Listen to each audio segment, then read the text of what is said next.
தேவையான பொருட்கள்: மாங்காய், மிளகாய் பொடி, வறுத்தறுத்த வெந்தய பொடி, உப்பு, பெருங்காய பொடி, கடுகு, நல்லெண்ணெய்.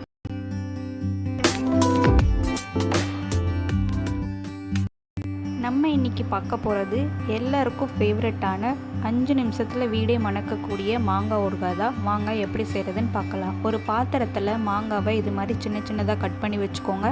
அதில் 3 டீஸ்பூன் மிளகாய் பொடி, அதில் அரை டீஸ்பூன் வறுத்து அரைச்ச வெந்தய பொடி, தேவையான அளவு உப்பு, அதில் அரை ஸ்பூன் பெருங்காய பொடி ஆட் பண்ணிக்கோங்க.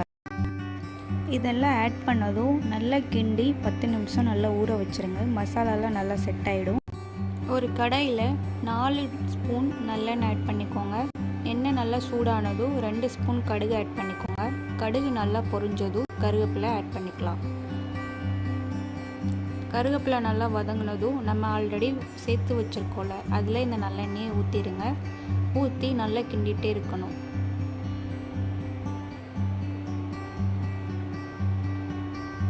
இது மாதிரி நல்லா கிளறிட்டே இருங்க. அப்போ தான் ஆயில் எல்லா சைடும் ஸ்ப்ரெட் ஆகி நல்லாயிருக்கும். அவ்வளோதான், நம்ம அருமையான மாங்காய் ஊறுகாய் ரெடி.